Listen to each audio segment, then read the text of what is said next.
So Oda finally gave us a massive hint towards what Luffy's dream actually is, or was, or will be. Now, when he actually told the Straw Hats, I mean, in terms of reactions, I mean, we had a couple shocked faces, a few laughs, and Usopp basically told him that's kind of impossible. One thing I can say though, it's exactly the same as Rogers. Luffy and Roger both like helping people from like a ethical perspective. Luffy's dream will be told right after this commercial break.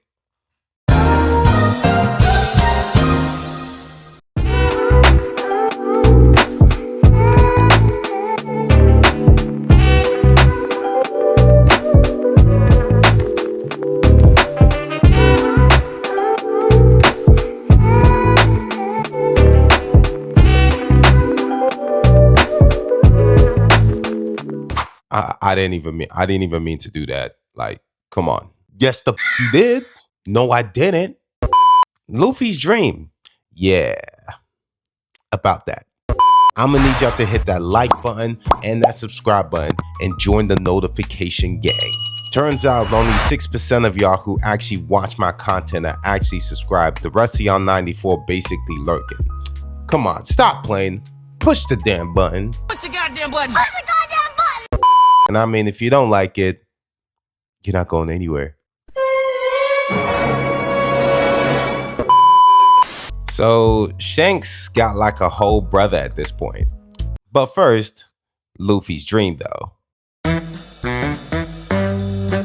Luffy's very childish, which is the main reason he wins all his fights. Because it's clearly not plot armor, and the fact that he's the main character. Also, he is Oda's favorite character, last I checked. Point is, wait, hold on. Wait, what was my point again?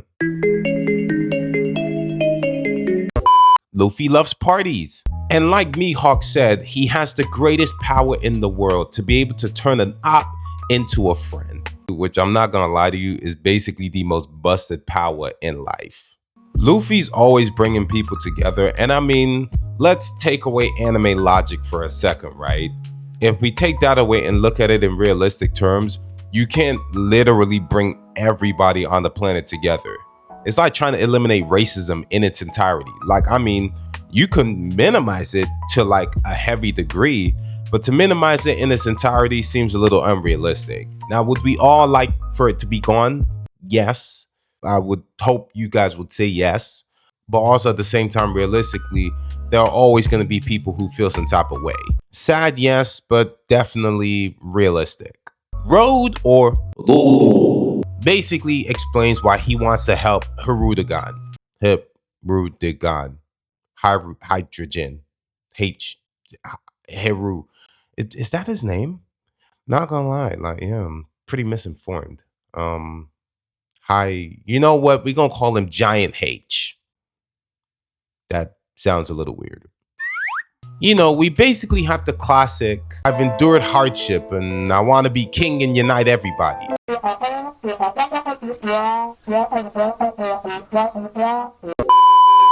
Thank you, Naruto Uzumaki. In all seriousness, it's basically the exact same narrative as Luffy. Hence why Zoro went out of his way to pretty much sit there and state, I've already heard this like a million times, the motivation isn't there personally, well, at least for him. In terms of my personal opinion, I think Luffy's dream would be to unite the world in some sense. Now, in terms of how he would actually do it, not entirely sure. I'm leaning more to it being some sort of giant party. Like, when you think about it, it's actually impossible. But when you also think about it too, it's childish enough, but also serious enough for something that Luffy would actually do. Now, personally, I could definitely be wrong, but this is very much speculation. And when I did hear this part of the chapter, it actually prompted me to actually make this video about that. Now, despite Luffy's positive outlook on the world, this dude been through all types of hell. Bro been shot at and stabbed before. And you know, he gonna definitely make a great husband because he gonna have a greater appreciation for life and his wife. Yeah, figured I'd mention that in because it rhymed. Okay. Sorry.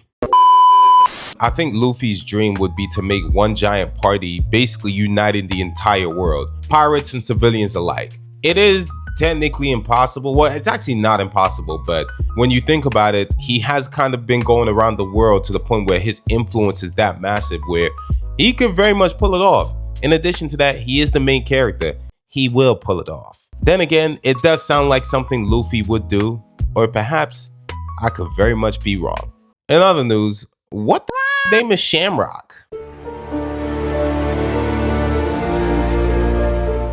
Now, we can all assume that this is probably Shanks' brother. Low-key kind of reminds me of the Prince and the Pauper.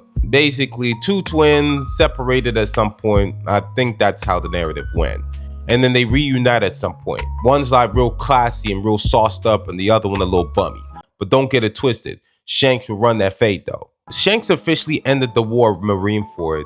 And it does make me sit here and wonder if Oda was to kind of parallel this in some capacity, Shamrock could be the person that actually initiates the final war. Now, I'm kind of just drawing on thin air at this point, but it would be an interesting parallel if that was to happen. And you know, Oda be in love with them parallels.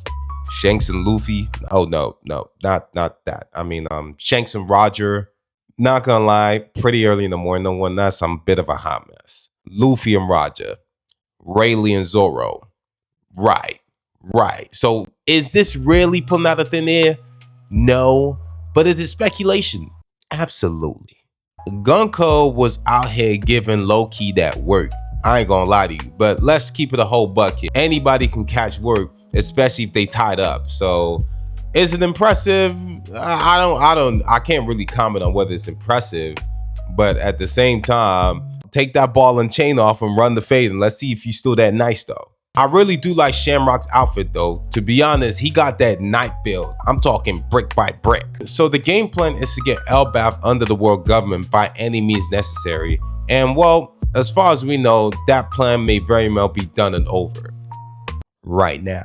It does actually make me sit here and think, what is actually the next step after this? Because when you think about it, who is as much of a threat that can shake the story up enough beyond the admirals? Because I mean, you could send two admirals, but they did the whole bringing the Gorosei, and it's a bit of a mess at the moment now. So I'm kind of sitting here and I'm wondering, the only thing that I can really see the world government doing now is deploying the rest of the Holy Knights. So, because we've never met them before, we've only met two. So now it makes me sit here and think, okay, you know what? So this is where it's kind of going to now. And I mean, when you think of like the admirals and the Gorosei, well, or let's just say in particular Saturn, you kind of think of Egghead, and well, that didn't really pan out too hot. So ultimately, I think they're gonna call the rest of the Holy Knights and they are gonna pull up like the Power Rangers or something. I think the final war will probably start at the end of Elbaph, or whatever happens at the end of Elbaph will probably be the trigger for the final war that will throw the world into chaos. And the question is, will Shamrock be that trigger? All speculation, of course. But yeah, let me know your thoughts below. Did you like the chapter? Did you not like the chapter? Where do you think the story's going next? Either way, like, comment, subscribe, and I'll holler at y'all later, man. Peace!